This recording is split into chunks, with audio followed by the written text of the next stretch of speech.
you look at the Arches website, I strongly encourage you to take a look at it. It's arches-h2.org. There's an item in there, subject that says partners. Go in there. And I know that initially there was like 200 partners part of Arches, and now it's closer to 400. And so what we're going to do is we're going to listen to 3 executives who are bringing the message of what it's like to not only lead some of the roles they're playing with Arches, but then maybe have some discussion about how do we support the work they're trying to do, and then how do we also engage and work with the community benefits portion that we've been focusing on today. And I'm glad that Joy's here with us, because in many ways she's going to be the orchestra conductor. So she's the one that's going to be helping us with this. So I'm super proud to present 3 executives, and the format's going to be real simple. I've asked each one of them to introduce themselves, talk a little bit about themselves, and then talk about the work that they do with their companies. And then we're going to get into some questions and answers. And I think the key purpose is to demonstrate the kinds of partners that Arches has been able to attract to be part of this, and so that we can all understand the relationship that these 400 or so partners have with this project. And then to more specifically look at ways of engaging not just with yourselves as companies, but also, as the chambers indicated earlier, their networks, the community-based organizations, the Hispanic serving institutions, and other key players that have to be part of this. And so I'm going to start with this fellow. I met him last year at the California Hydrogen Council here in Sacramento, and his boss, Mike Worth, who's the CEO for Chevron, and I sit on the National Petroleum Council. And so Chevron has actually been the America's leader in developing hydrogen in the United States. And so, so we're very, very lucky that you heard a little about from Michael this morning, but he's the first one that I'm asking to make some comments, and we'll go start right there. Yeah, hi everyone again, and nice to be with you. Thanks for those who were there for my talk at the intro this morning, a little bit about what Chevron is doing in hydrogen in the space. Again, I'm general manager for hydrogen in Chevron New Energies. We're really focused on building this new hydrogen business. Chevron New Energies was stood up about 2 years ago with the intent of, 1, figuring out how we decarbonize our own business while we create these new third-party solutions, and we really think that hydrogen is one of the most integral pieces of doing that. Here on the West Coast, we're really focused on leveraging our assets and capabilities to do just that, and we're excited about some of the near-term actions that we're already seeing take place. We're looking at building hydrogen fueling capabilities at our own Chevron retail stations here in California. We're establishing proof points with some partners in the space. I'll talk a little bit about a project where we're actually blending hydrogen in one of our cogeneration facilities today, up to 60% hydrogen. And then we're also looking at early supply projects. I mentioned the one this morning, solar to hydrogen, 2 tons a day of electrolytic hydrogen. And then the project that we have within Arches, which is the scale-up of that project, 30 tons a day liquid hydrogen production, electrolytic, that we think is going to be pivotal to helping support this vision of Arches, which we think is really critical. Arches, the concept of Arches, this kind of ecosystem approach, I couldn't underscore that importance here anymore. It is not just up to one company or organization to try to pull all the pieces of this together. This is a very nascent space. All the elements have to be kind of developed in step. We're talking about technology deployment, policy, community engagement. All those pieces actually need to be working together, or we're going to actually not be able to deploy this as quickly as we need to deploy this to meet California's energy goals. So happy to be with you today to talk a little bit more about what Chevron's doing in the space. Happy to be on this panel as well, and looking forward to the discussion. Thank you. Thank you, Michael. This next gentleman I met at Trigen Intro down in Long Beach. And when we connected, it turned out we have a mutual friend. And so we decided to get together and talk about the future, and amazed with his background. And he's the CEO of the Port of Long Beach. And so Mario Cordero. Mario, would you like to? Thank you, Jose. And first of all, thank you for your leadership in Hispanics and Energy, as well as Susie Wong, Asians in Energy. I think this is probably one of the more paramount issues for us as a nation, and certainly as the state of California, with regard to what we do for the future generation. Just to correct the record of comments that I've heard today, I just want to make sure that when we talk about who are the real stars, I don't see myself as Angelina had described me. I think the fact of the matter, the real stars, Angelina Galativa and Tyson, who have led this issue of hydrogen infrastructure, energy, and ARCHES to the ultimate result of $1.2 billion procurement for the state of California. That's the leadership and the stars, along with many of you in this room. I just happen to be part of a group who supports the subject matter. Now, for the Port of Long Beach, let me just tell you conceptually what the port's about. A lot of people see us as the largest gateway in the United States, containerized gateway to get over Los Angeles, which is true. And sometimes the media sees us as the polluters of the state, which is partially true. And the reason I say that is because we've done a lot in the last decade or more in terms of what we've been able to do to reduce emissions. And of course, as a port gateway, I can't think of another gateway in the United States that has set the goal of zero emission with a resume of success of reducing emissions. Now, so there's two things I want to say about the Port of Long Beach in terms of our philosophical view of things. That goes back to 2005, and ironically at the time I was on the commission in 2005. I was one of 5 commissioners at the Port of Long Beach. And so we decided that our port is not to be known solely for moving cargo.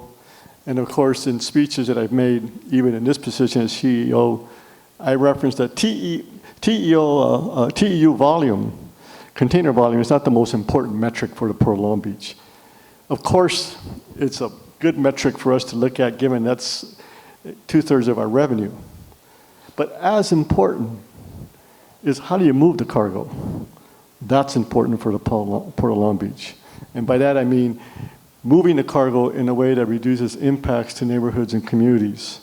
And we take advantage of emerging technologies, and in this particular case, hydrogen, which is very important not only for the Port of Long Beach to be part of that group that, you know, hopefully we move the needle here in the state of California in the years to come. And the other aspect that goes back to the Green Port policy that we formalized in 2005.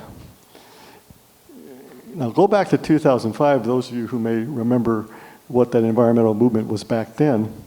And some of us on the commission decided to ask the question that for the Port of Long Beach, the economic engine of the region, and for that matter, the state of California and the nation, the question was, for us, is how does this economic engine benefit the many as opposed to the few? And to translate in terms of what we meant by that when I said that back in 2004, 2005, is that as a port authority, we need to make sure that we benefit the local communities, the nonprofits, in the form of, you know, mitigation, set-asides for our nonprofits. And we started off in 2006, and get this, with a $100,000 allocation to nonprofits. That, believe it or not, was a debate back then. Oh my God, $100,000, 6 figures to nonprofits. That number has now gone to $60 million over a 10-year period. That's what the Port of Long Beach is about. And I think, again, I'm not negating the business component, which is extremely important for the Port of Long Beach. But I think I mentioned this to this group, that is why we are so involved in whatever we can do to move the needle on hydrogen. because in our view, as been referenced earlier, when it comes to heavy-duty trucks and heavy-duty equipment, we've said for a few years that hydrogen is the ultimate answer. Yes, electric trucks are a transitional component of this, but there are challenges with EV battery trucks in terms of distance and the capability of the kind of cargo that they move. But we're moving forward, and last, let me just say, as a symbol of progress, for the San Pedro Bay complex, we have 20,000 plus trucks registered in the truck drayage registry. Of that, about 16,000 move. We have 16,000 trucks who actively are involved in the San Pedro Bay complex. Of that number today, we have approximately 285 zero-emission trucks, which is a percentage. Now, that's progress compared to where we were a couple of years ago. So with that, there's two things before I conclude. I said that once already, but this is the last time I'll say it. And that is, Nicole mentioned disadvantaged communities, and I was thinking of my college days in taking psychology. We were talking about the self-fulfilling prophecy. And also, in taking Chicano studies, we studied that self-fulfilling prophecy. And I think she's correct. The more we say we're disadvantaged, the more we're gonna believe we're disadvantaged. The second, that goes back to my college, well, actually, my kids' college days, because I used to tell them the concept of delayed gratification. You know, we have a generation who wants it now. And I think that's our biggest challenge, that despite the fact that Port of Long Beach, along with our partner, Port of Los Angeles, we have reduced diesel soot from port operations by 96%, NOx by 63%, and SOx by 97%. Despite that resume, there's people like, well, the LA Times, who continues to write these editorials, like the ports have done nothing. So again, that's our challenge for us to make sure that we think when you study what delayed gratification means, it's basically essentially focusing on the long-term goal. What is the long-term goal? And as correctly said, electric cars were around since the 90s. And you all remember the movie, Whatever Happened to Electric Cars. In fact, former president of the LA Commission, David Freeman, was in that documentary. So I'm excited about what's happening in the next decade. So stay tuned, and I'm just going to follow Angelina's lead and Tyson. So I'm there, and exciting not only for us as a collaborative group, but for the state of California.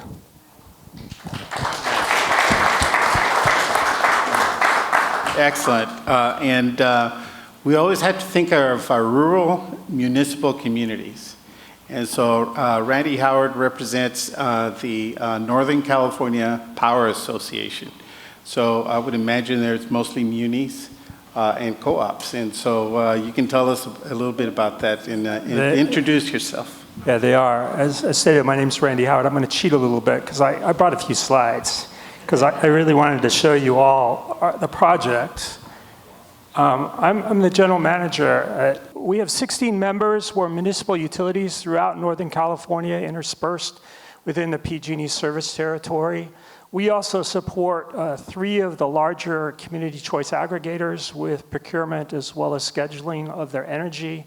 And we support the operation of a number of water district hydro generation facilities. So we don't have just rural communities. We have a number of Bay Area heavy hitters, Silicon Valley. We serve the city of San Jose as well as a community choice aggregator, Palo Alto, Alameda, the Port of Oakland, the Airport of Oakland. So we have a number of folks, including BART. We provide the power for all of BART's needs. So a very diverse portfolio of members, because we also do have some rural ones up in the mountains that we support. And we build and own and operate generation on their behalf. So we've been looking, how are we going to meet these future electrical needs? It's going to be very challenging. We know solar, wind, even with batteries, is not enough. We have geothermal in our portfolio. We're very fortunate. Still not enough. and therefore hydrogen came right to the top of our solution set. We had to engage in hydrogen. We need dispatchable abilities in the future without relying on natural gas. So could we produce hydrogen, green hydrogen, and could we combust it in our turbines and produce power into the future? And so we kicked off in about 2019, well before Arches came along, with this concept. And in 2019, we made an investment of about $50 million, upgraded our turbine on our project at the Lodi Energy Center.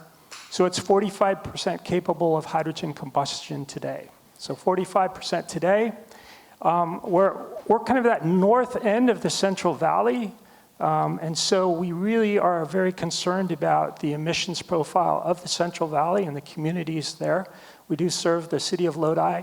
One of our joint owners in the project is also Modesto Irrigation District. And our largest owner in the project is the state of California. So the state of California is a joint owner in this project, and they use it to power the needs of pumping for the state water project, so the Department of Water Resources. So this project meets a lot of very important needs of the Central Valley. So we know we want it to be available to us long term. It's about a 10-year-old plant, 12 years, I guess, built in 2012. And it was built to be a fast start. So it quickly ramps up when the solar goes down for the evening ramp. And then it works all night if we need it to, but it can ramp right back down and then come back up in the morning. So our objective at this project, and it's an existing project, we sit next to the reclamation ponds for the city of Lodi. We have plenty of reclaimed water. That's our proposal to use it. We use it for cooling today, but we have plenty of water to use for purposes of producing the hydrogen. We sit along the I-5 corridor. We sit near the 99 corridor. It's a 300 megawatt plant. And right now we're looking at a capability of 100% hydrogen by 2028. So we've pulled together a number of parties in our project. So currently our largest fuel supplier, as you would imagine, is PG&E. They supply us natural gas today. But PG&E is also very interested in our efforts on hydrogen. So they're proposing to build across the freeway on City of Lodi land a research facility to test out pipe at different levels and configurations with hydrogen. We'll supply the hydrogen to them. And so we have some joint partnership there. You can see the proposed hydrogen production facility that the Arches funding will help us construct. We're already underway with some of our environmental work looking at that. And you can see the existing. We have 1,000 acres to work with.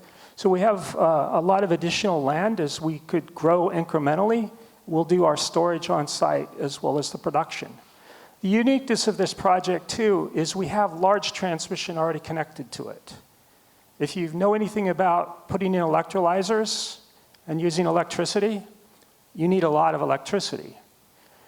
This plant operates about 50% of the time, and 50% of the time it doesn't operate. That 50% of the time that it doesn't operate is when we're going to use those same transmission lines, same electrical infrastructure to produce the hydrogen.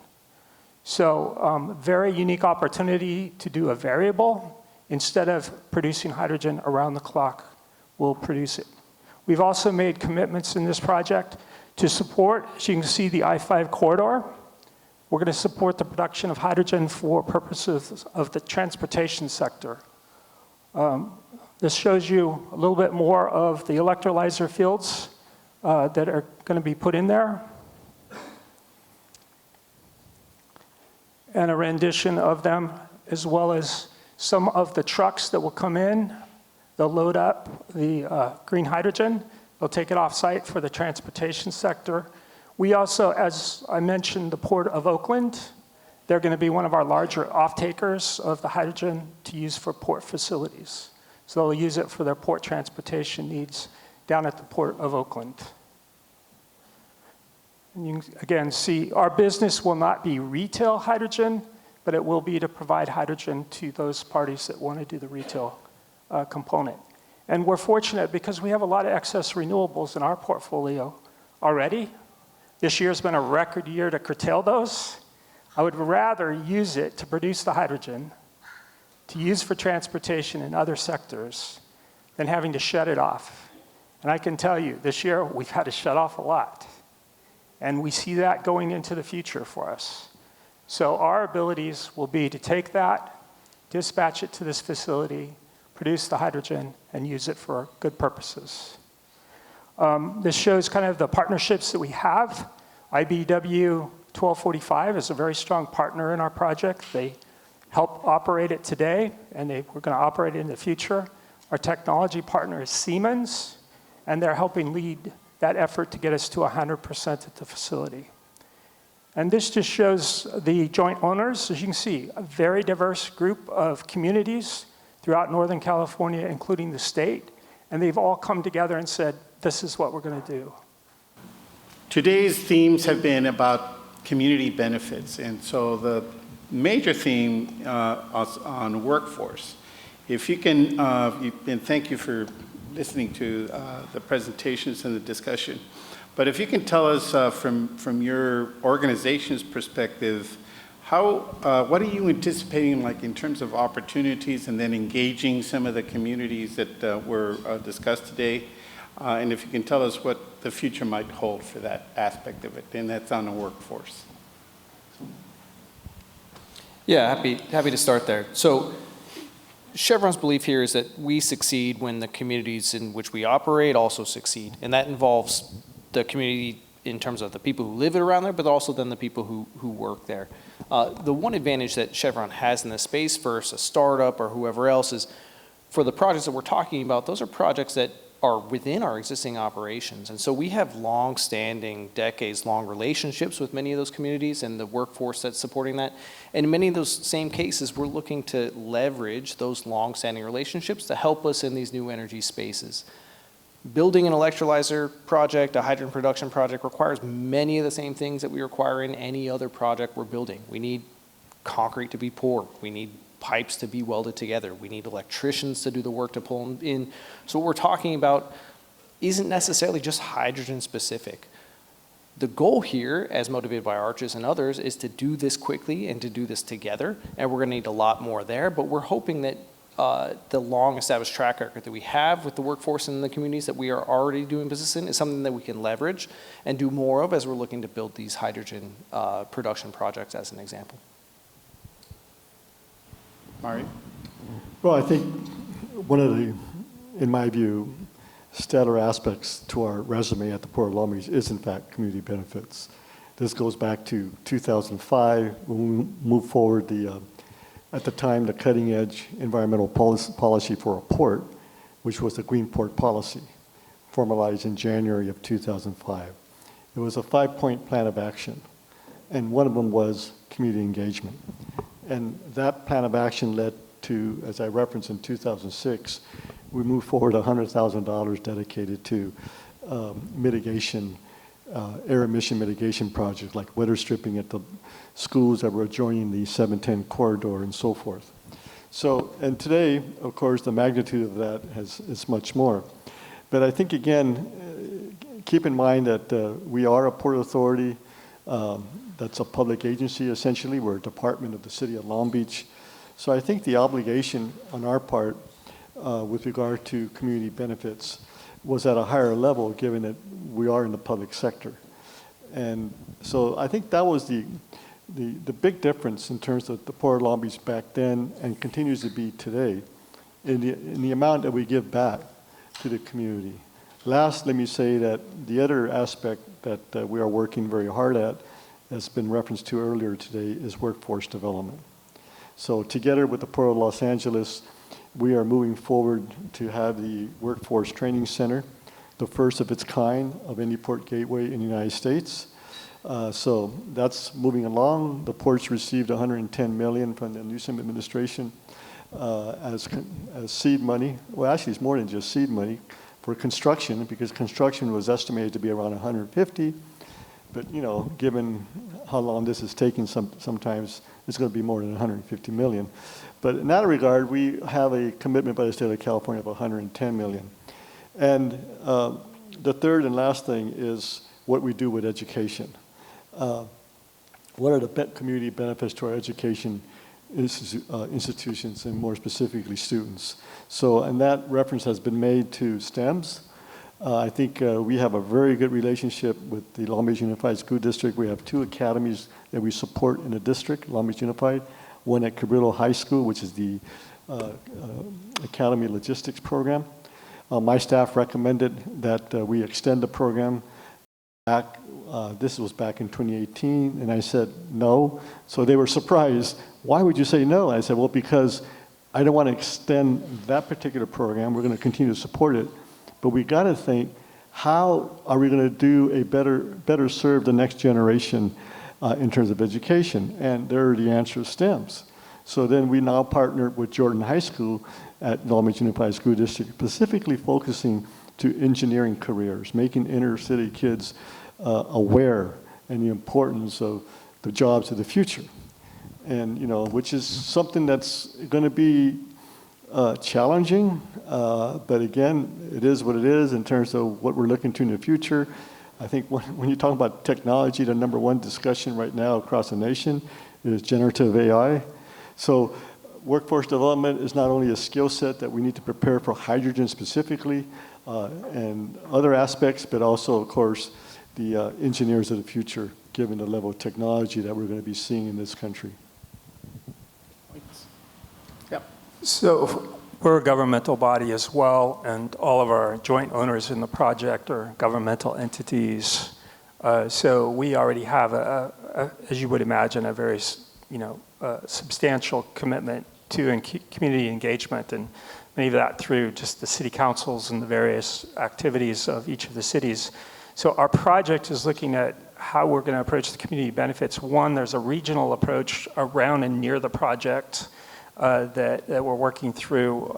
Similar, we're going to have lots of building trades on site, building and constructing and materials, and a local procurement emphasis there where that opportunity exists. But also, we've heard from our ownership pool, because they're coming in with a lot of money of their own into the project, that some of the community benefits they'd like to see go back into their individual communities. They're going to receive the electricity and the benefits of the electricity on the output, but also through education and other elements within their own various cities and communities. So like the city of Healdsburg and the city of Ukiah would like to see some element of the community benefits come back into their various communities. And so we're working through how best to do that, and working with the labor unions right now on how they see we can, at least on the workforce piece, work that into all these various communities. So there's going to be an emphasis there in the Central Valley, but there will be some components that will also reside with each of the various communities that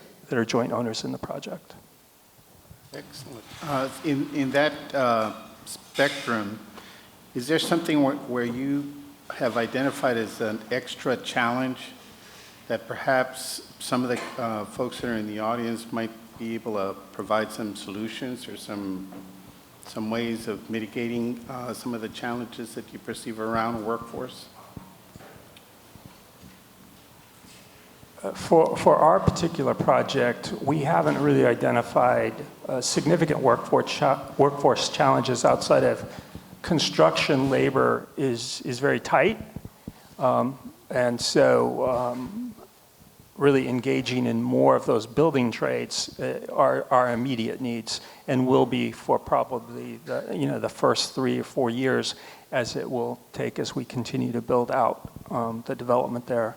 So I think that will be a big one. We partner today with Sacramento State on their engineering program. We support their engineering program with 15 student engineers this summer Yes, it's a great program to engage them. They're working on this project as well as a couple others.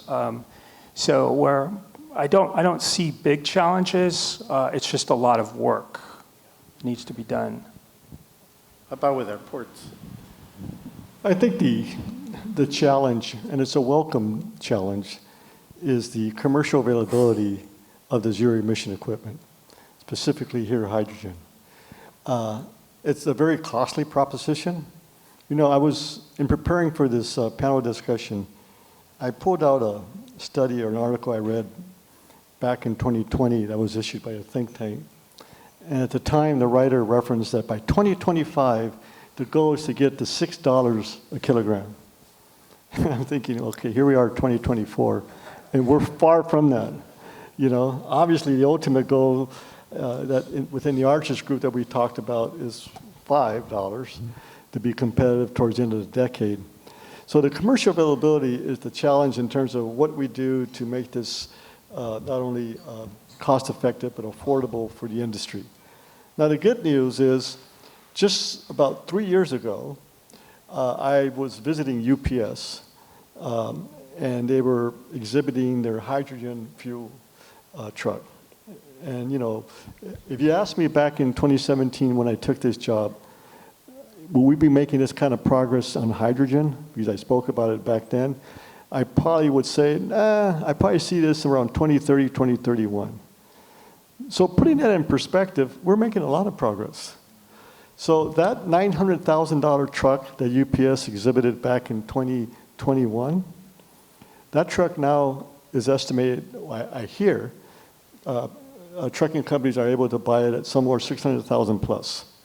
Now, it's still a lot of money, but the people who are buying that are the asset-driven companies that could afford to do that, along taking advantage with the incentives that the ports have, along with our regulatory partners, that has really upped a good deal with regard to both electric trucks. You could now probably find one for $450,000. Some of these guys that are buying at scale are getting a lower price than that, but they're still not available. Good luck and put your order and you might get it like in 18 months.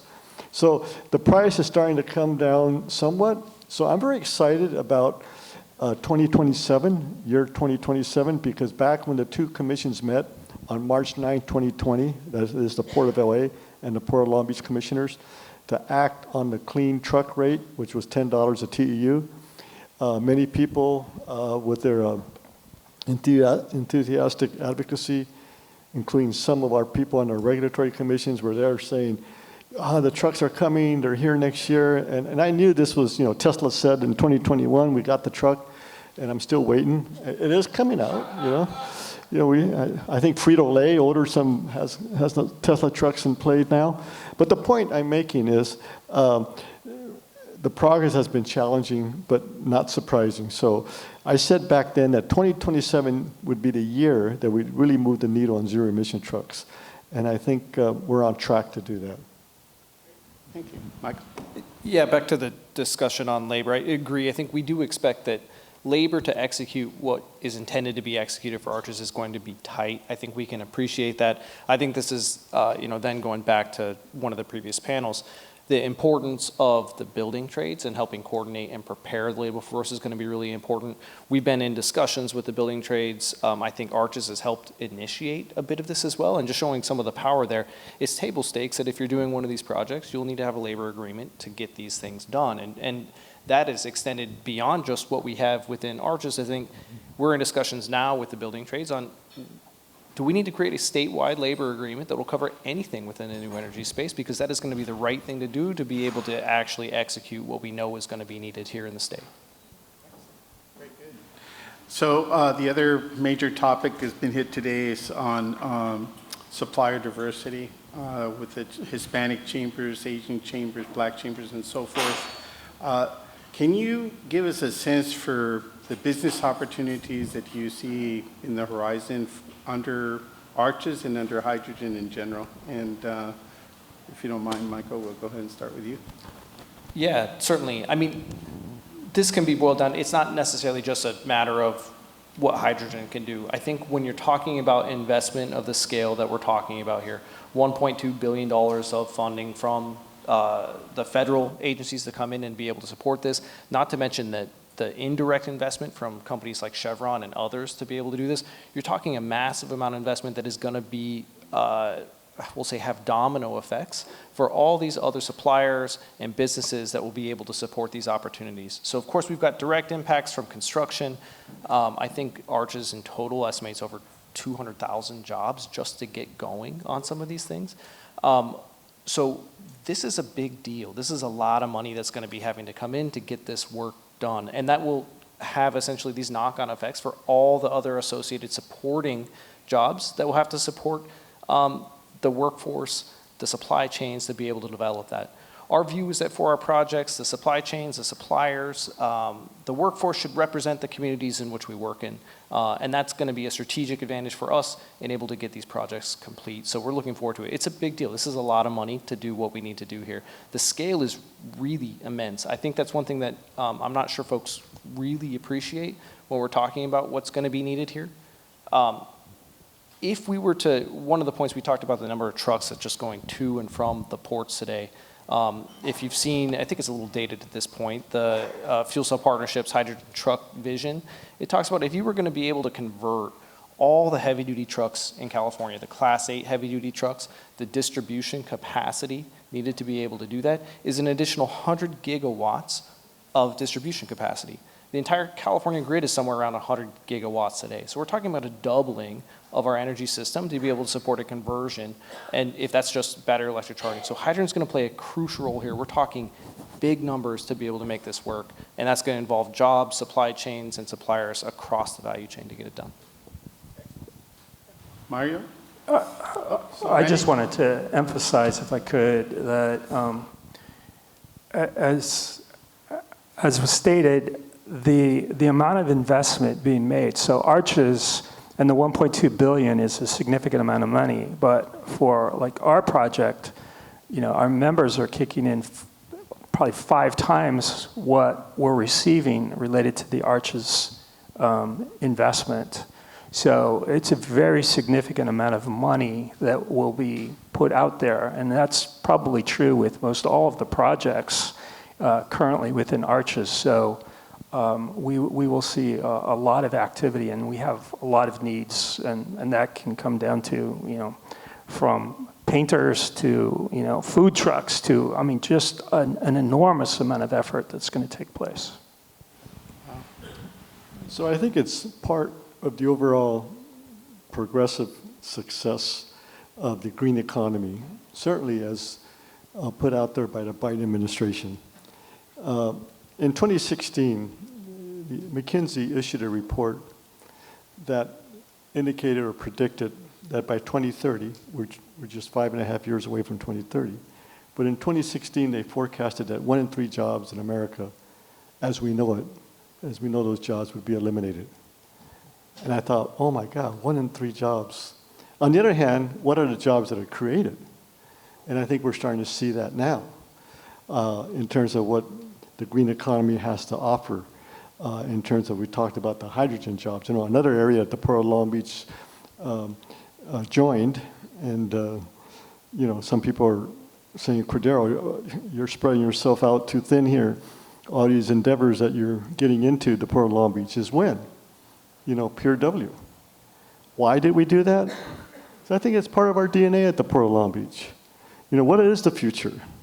Now, I don't think Pure W, and we're going to see 1,000 wind turbines anytime soon up and down the California coast. But it is another area, like hydrogen, that in another decade, the job production and skill set that's going to be required for that field is really going to escalate, which goes back to our workforce development prioritization and what we're doing at the Port of Long Beach in terms of working with our sister port, Port of Los Angeles, on the soon, well, give us a couple of years to break ground on the workforce training program. So I think it's a lot of exciting prospects in terms of what that skill set looks like. But again, we've got to start with our young kids who are in grammar school now and high school, because they need to be introduced to these jobs of the future. Because there is a concern, and I'll end here, with whether or not we have the skill set today. You know, do we have enough plumbers, even a fundamental skill set like that? You know, COVID really brought that one out, because all of a sudden everybody was doing house improvements, and good luck trying to find a contractor or a plumber or XYZ to work on your project. I think it gives us an indication of the demand that we need as a country to prepare for the future.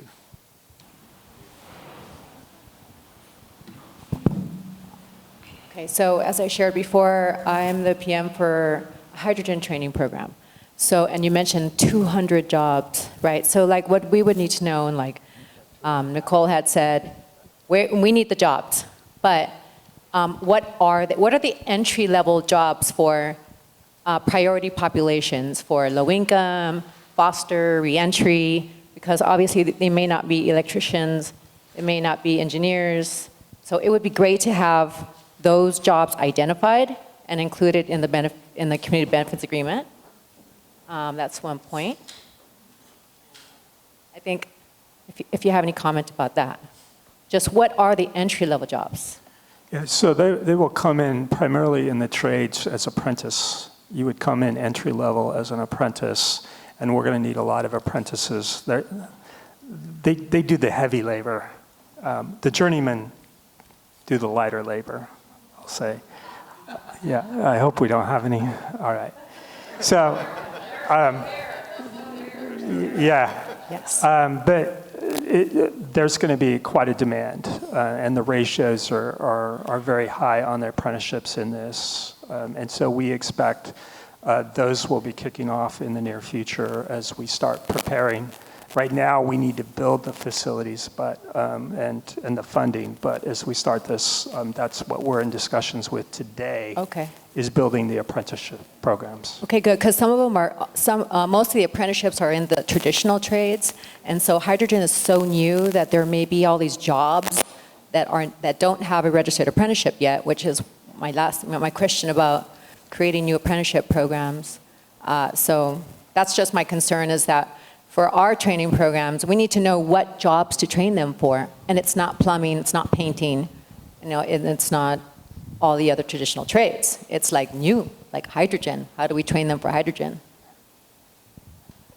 It's new and old, but some plumbers, but some of the materials they might be using aren't what would traditionally have been used in a power plant. We're going to use some materials that are more resistant to, say, hydrogen embrittlement. So it's a different type of material.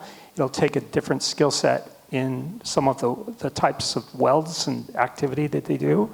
So those are the types of specialized training they'll have to get associated with hydrogen. I'll just add, I think we're still learning this, by the way, so I think we've got to be able to figure this out as well, and so appreciate your question. Just as an example, Chevron is working with Caterpillar-owned solar turbines to blend 60% hydrogen into one of our cogeneration facilities in the Central Valley. So a big steam turbine, an existing asset. We've retrofitted that asset so that it can actually burn that high percentage of hydrogen mixed with natural gas and maintain emissions below current levels while reducing CO2 because you're burning nitrogen or hydrogen instead of natural gas. That facility required a whole bunch of new hydrogen things to be put in, including a hydrogen tank, pipelines, a blending skid, and the whole thing to make that happen. In general, we needed concrete, we needed foundations poured, we needed steel built, we needed cranes, we needed pipe fitters, we needed welders, we needed electricians. So many of the same things that we'd have aren't actually hydrogen specific. They're mostly just execution of the big kind of construction projects that we normally need. Now, there are specialty things in terms of training around what it takes to transfer liquid hydrogen, what it takes to do the safety studies and things like that. But the majority of the jobs are the kind of traditional trade jobs that I think we discussed. One more question back there. I wanted to commend the speakers here. They're a great group of guys. And I'm going to put on my Edison hat because I support the power generation group and give you a little story on what we do with our power in terms of steam turbines. We typically blend 4%, and when we get to 10%, we get the pipe embrittlement. And so that's sort of common with what the European Union is seeing as well, and they're going to the stainless steel piping for all their infrastructure to support hydrogen. So that's sort of a heads up for you guys doing your research and R&D on that. I'd like to commend the Trigen facility at Port Long Beach. Great concept. If it's scalable, kudos to you guys. Because I know that your cost for that is probably going to be 30 to 40 cents a kilowatt hour, which is way over what we do for hydro. And then Chevron, great job with what you're doing there. I commend you guys for stepping up on that. And for Edison, we need something that is a delivery and storage system that can be commercially viable for us to do our power generation. So it has to be something that we can transition our turbines to in an economically fashion that we can basically make an argument to our GRC rates every year with the CPUC that we can justify a competitive price. So that's the crux of our power generation, is just that infrastructure to drive our roll into a hydrogen turbine. So I just wanted to give you guys some heads up on how the big companies look at power generation side for hydrogen, because it's going to be a big thing for the LA Basin. Thank you. We have a question over here. Anybody else? Noemi Lujan Perez, representing the Hispanic Association of Colleges and Universities. Firstly, thank you for mentioning institutions and the importance of just youth. Or is it time to, for example, work with our institutions to develop new curriculum around regenerative energy? To your point, I think that's why I think that the question about skill sets in students, high school, college partnerships with the academia is important, because yes, we do need more software engineers, electrical engineers, and construction management engineers, mechanical engineers, but we also need the skill set of not every kid is going to be an engineer, doctor, or lawyer. So what is that skill set? So just to give you a kind of a example, you know, I went to college years ago, and at the time I had one of the cars I had in my college career was a Ford Econoline and a van. And so I blew a gasket. So I didn't have the money to fix it, so I tore down the engine myself and replaced the gasket. It took me some time. But today, you open up the hood of a car, a combustible car, I can't even tell what's what, much less an EV car. So my point is, we still need auto mechanics, but it's a different ballgame now. That auto mechanic has to be trained, just like a hydrogen mechanic for the future cargo handling equipment and the trucks.